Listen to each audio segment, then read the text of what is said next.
एक था भूपत।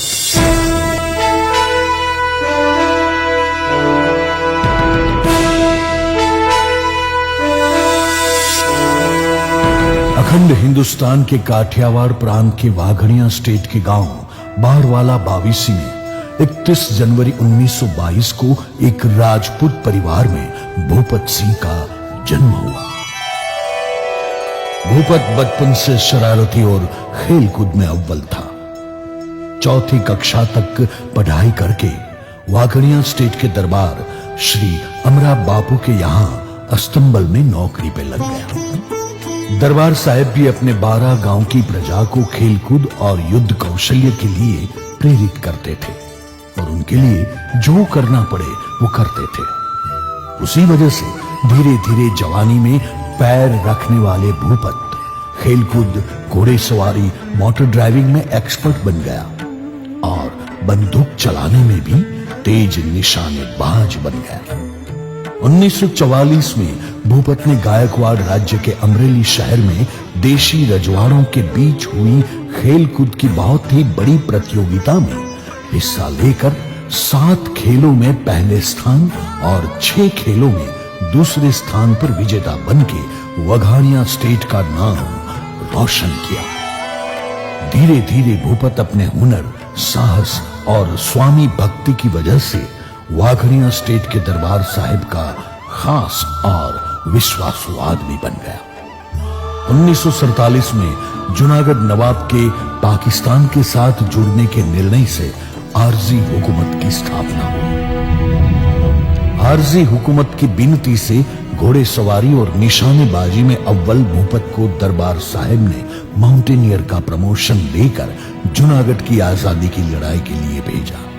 भूपत की रास्तों की जानकारी की वजह से कई गांवों में और आखिर में जूनागढ़ में आरजी हुकूमत ने तिरंगा लहराया। जूनागढ़ में तिरंगा लहराते ही सौराष्ट्र सरकार यूनाइटेड स्टेट ऑफ सौराष्ट्र का जन्म हुआ और सौराष्ट्र के 222 राजा रजवाड़ों का आजाद हिंदुस्तान में विलीनीकरण हुआ।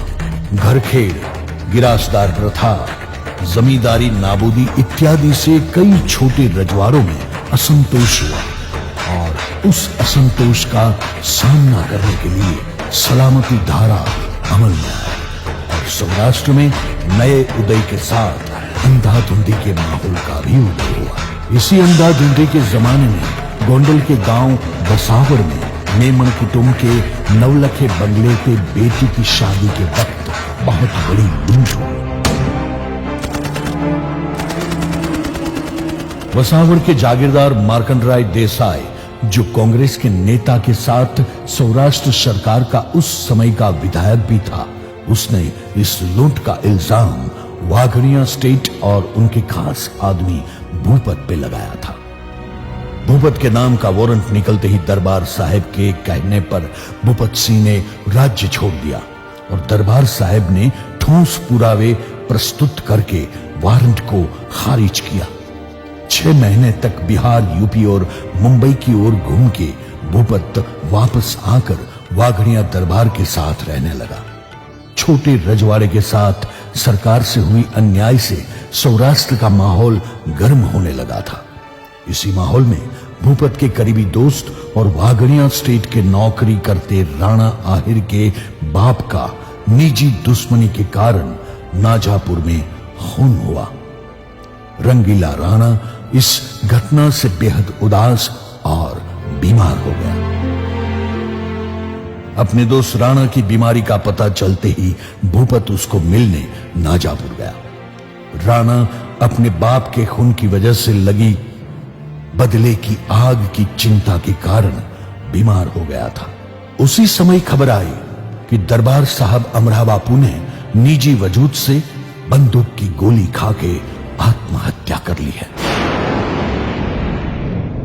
दरबार साहब की मृत्यु के तुरंत बाद मार्कंड देसाई अपने निजी बदले की भावना से अपनी सरकार से बसावर लूट का पूरा केस रीओपन करवा के भूपत और साथीदारों के नाम वारंट निकलवाया, क्योंकि सरकार और मार्कंड जैसे कई राजनेता को छोटे रजवाड़े आंख में चुभ रहे थे और वो ताकतवर को छोड़ना नहीं चाहते थे। भूपत के ऊपर वापस निकला वारंट और 6 महीने का देश निकाला का गुस्सा, राणा के बाप का खून और अपने सर्वस्व स्वामी दरबार साहिब अमरा बापू के देहांत और छोटे रजवाड़ों को सरकार से हुए अन्याय, ये सारी चीजें एक साथ आने से भूपत ने फौरन निर्णय ले लिया कि अब बगावत करते हैं। 24 जून 1949 को वाघड़िया स्टेट के रामनाथ महादेव के मंदिर पर छत्र चढ़ाकर राणा के बाप को मारने वाले कुर्जी पटेल के बेटे करशन की खेत पर जाकर हत्या करके बगावत की जंग का ऐलान किया। एक खून, फिर उनके बाद थोड़े ही दिन में 5 गांव में लूट, दूसरा खून और लोगों को घायल करके सौराष्ट्र सरकार और पुलिस की नींद हराम कर दी। सभी जिले में टेलीग्राम छूट गए, कैसे भी करके इन बागियों को पकड़ो। उस समय के Junagadh police superintendent CG Megha ने खड़िया दरबार के भांजे सिद्धि भाई और अडाला के कालू वाघ की मदद से भूपत से गिरनार के जंगल में मुलाकात की और एक मौका दिया कि अगर भूपत बीसा मांझरिया नाम के डाकू और उनके साथियों को दगे से मार दे तो भूपत के गुनाहों को सरकार से माफ करवा दूंगा। लेकिन भूपत ने दगाबाजी वाली बात का इनकार कर दिया और गिर जंगल की ओर चल गया। सीजी मेघा की योजना काम न आई तो सरकार ने दूसरा रास्ता लिया और डफेरों को विश्वास में लेकर भूपत को मारने के लिए भेज दिए। भूपत तरसिंगड़ा पर्वत में छुपा था। तब वहां से 4-5 आदमी घोड़े और ऊंट पे हथियार लेकर निकले। पुलिस भेस में भूपत ने सबको रोका और पुलिस की अदा से कड़क पूछताछ करते मालूम पड़ा कि उन डफेरों को सौराष्ट्र सरकार और पुलिस ने भूपत और टोली का खात्मा करने का काम सौंपा था। अब ये बात सुनते ही भूपत ने सबको अगवा कर लिया और पीछे आ रहे उनके सरदार को भी अगवा कर लिया। फिर शाम के वक्त सबको गोली मार दी। उसमें से एक डफेर भागकर डफेरों का काबिला जहां पड़ा था वहां गया और वहां से 70 लोग हथियार लेकर छूटे। लेकिन भूपत की टोली के अंधाधुंध फायरिंग के आगे सब तहस नहस हो गए और भूपत अपने साथियों के साथ 8 खून करके सारे हथियार और घोड़े लेकर वहां से निकल गया। सरकार के बातमीदार डफेरों के खून और लूट से भूपत का नाम पूरे सौराष्ट्र में गूंजने लगा। गृह प्रधान से लेकर उच्च पुलिस अफसरों की नींद हराम हो गई। अब भूपत ने सावधानी के लिए अपना भेष बदल के सिर्फ राणा के साथ थोड़े दिन दानीधार आश्रम में रुकने का फैसला किया। उस वक्त दानीधार के बगल में मुरीला गांव में खून की पूछताछ करके वापस राजकोट जा रहे पुलिस हवालदार ने रास्ते में पड़ते दानीधार में भूपत और राणा को देखा और देखते ही शक के दायरे में राजकोट के होम पुलिस इंस्पेक्टर कमला शंकर को जानकारी दी और 19 दिसंबर 1949 को 8 पुलिस की टुकड़ी लेकर कमला शंकर दानीधार आए। भूपत और राणा ने कमला शंकर के साथ 2 पुलिस वालों को मार गिराया और हथियार लूट के निकल गए। इस घटना के बाद सौराष्ट्र सरकार और पुलिस में बहुत बड़ा भूकंप आ गया। सौराष्ट्र सरकार के गृह प्रधान रसिक परीख ने कड़क सूचना दी कि जब तक भूपत जिंदा या मुर्दा पकड़ में ना आए तब तक सभी पुलिस कर्मचारियों के पगार बंद किए जाएंगे। दानीधार में पुलिस वालों की हत्या करके भूपत और राणा जयपुर के पास वाला डोंगरा गांव में चौकिया पर्वत में छुप गए। उस समय सुबह में घास काटने वाली महिलाओं ने उन लोगों को देख लिया और अपने गांव के पुलिस पटेल को खबर दे दी। थोड़ी देर में टेलीग्राम के द्वारा बात राजकोट तक पहुंच गई।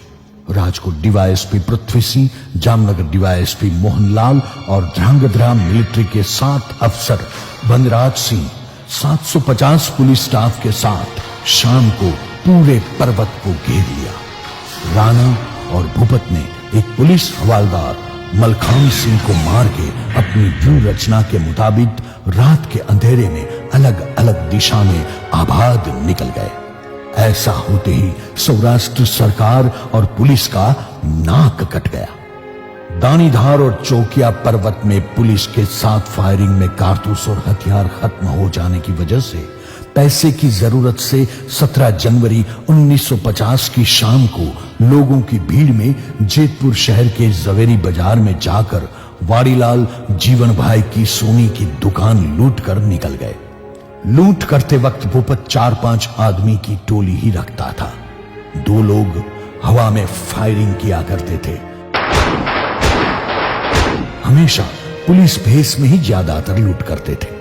इस लूट से गुरु प्रधान ने भूपत को जिंदा या मुर्दा पकड़ने का इनाम 50,000 रुपया घोषित किया। उस समय सोने के भाव 10 ग्राम के 20 रुपए थे। उसी गिनती से देखें तो आज के समय के 7.5 करोड़ रुपए बनते हैं। भूपत अनजान लोगों को पुलिस भेष में एकदम सख्ती से पूछताछ करता था। सरकार को बातमी मिले उससे पहले भूपत को अपने बातमीदारों से कहीं से भी बातमी मिल जाती थी और जो लोग सरकार और पुलिस के खबरी थे उनका नाम भी भूपत तक पहुंच जाता था। इसमें सबसे ज्यादा सहकार असंतुष्ट राज्यों का था। भूपत के आश्रयदाता भी वही थे। पुलिस और सरकार की भीष बढ़ने से खादीधारी कपड़ों से भेष बदलकर पुलिस हिरासत में से आबाद गीर से बोटाद और बोटाद से अहमदाबाद पहुंच गए। अहमदाबाद में राणा के मित्र को मिलके बड़ौदा पहुंचे और भूपत ने अपने पुराने एक दोस्त की मदद से पुणे से कारतूस मंगवाए। कारतूस मिल जाए तब तक बड़ौदा के आसपास सब घूमे। वहां पर गंभीर सिंह की मुलाकात हो गई। फिर गंभीर के कहने पर वहां पर 4-5 गांव में लूट चलाई और खून किए। एक दिन रंगीन मिजाजी राणा ने गंभीर सिंह को लेकर कुछ दिन बड़ौदा में जाने की बात बताई। भूपत ने कहा कि बड़ौदा जा ही रहे हो तो कारतूस लेकर आना और थोड़े दिन बाद तय हुई जगह पर मिलते हैं। सौराष्ट्र पुलिस को भूपत की बात में मिलते ही गुजरात की ओर दौड़ पड़ी और यह भी पता लगा कि गंभीर सिंह के साथ मिलके गुजरात के 2 गांव में लूट चलाई है। राणा की राह देखते हुए भूपत बुधेज गांव में एक आश्रयदाता के यहां पर रुका हुआ था। सुबह में बुधेज में सोते भूपत को पुलिस ने घेर लिया। चालाक भूपत जल्दी ही हथियार लेकर अंधाधुंध फायरिंग करके बाकी हथियार और नगद 49,000 रुपए को छोड़कर कुछ गहने झोपड़ी में छोड़कर पुलिस जाब्ता से भाग निकला। आगे जाके एक गांव में मुखिया की पुलिस भेष में घोड़ी मांगकर सौराष्ट्र की ओर अकेले निकल पड़ा। न राणा आया न ही उनका कोई संदेश। इसलिए एक खबरी को बड़ौदा भेजा, लेकिन खबरी बहुत ही खराब समाचार लेकर आया कि रंगीन मिजाजी राणा को बड़ौदा की गणिका के साथ इश्क हो गया और गणिका के दूसरे आशिक की हत्या करके भागा राणा पुलिस के हाथ मारा गया और गंभीर सिंह का कोई पता नहीं है। अकेला भूपत साथी की खोज में था। भूपत के गांव में उनके दोस्त लखू मांजरिया, राम बासिया और दिवायत को पुलिस और सरकार भूपत की मदद करने में और बातमी दे रहे हो ऐसे बहाने से बहुत ही परेशान करती थी और इन लोगों ने भी तंग आकर भूपत से मिलकर बगावत करने की ठान ली।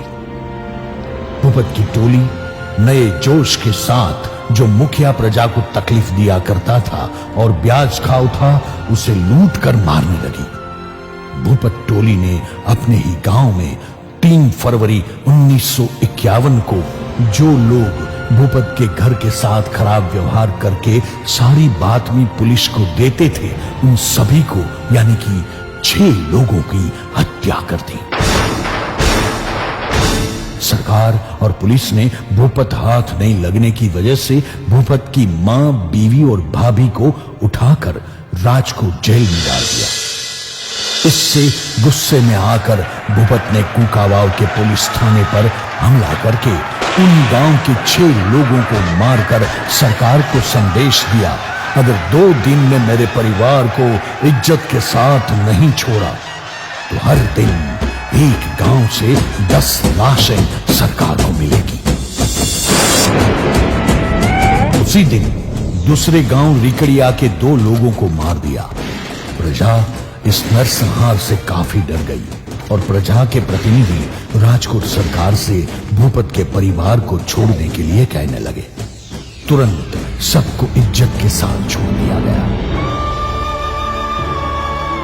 और अपने मुखबिर से जानने के बाद जाम बरवाला के पोपट सेठ, जो गृह प्रधान के सगे थे और भूपत की सारी बातें उन तक पहुंचाते थे, उनके घर में लूट चलाकर 2 भाइयों को मारकर दुकान जलाकर निकल गए।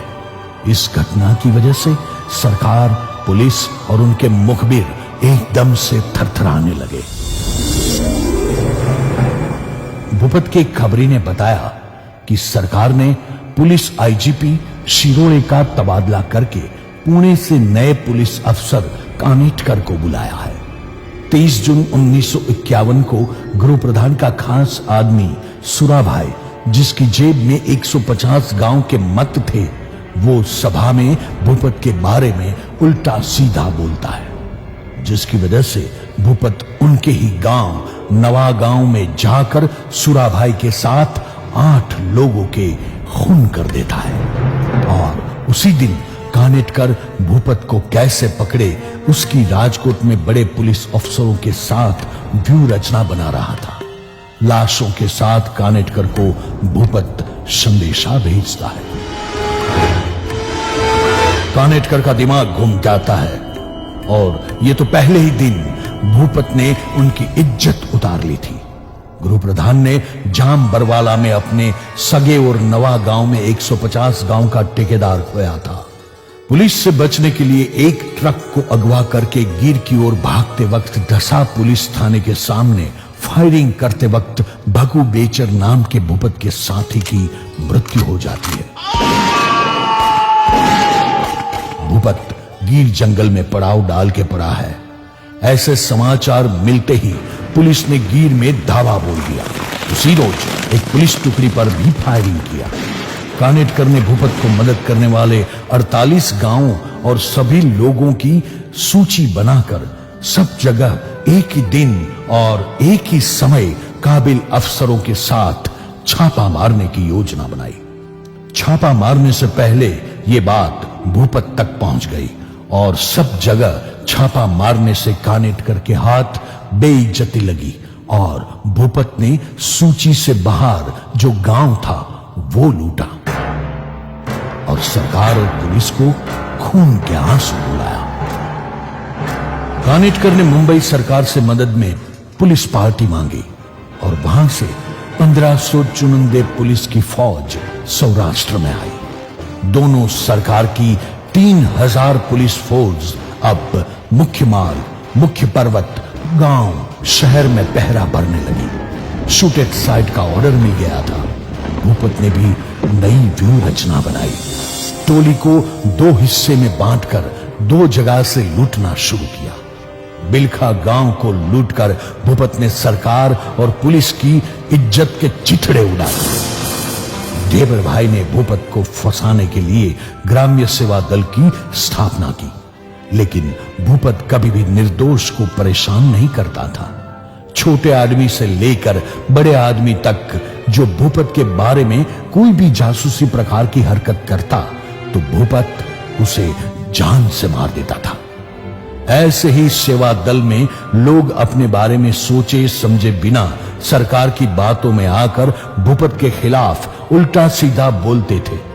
गोमटा गांव में सेवा दल के उद्घाटन में आने वाले ढेबर भाई को तोहफा देने के लिए भूपत ने लीलाखा गांव में चाचा भतीजा को कुछ भी समझे बिना भूपत के बारे में उल्टा सीधा बकते थे उसको मार डाला और लाशों के साथ संदेशा भेज दिया कि तुम्हारे भाड़े के टट्टू सेवा दल वाले मेरा कुछ नहीं बिगाड़ सकते।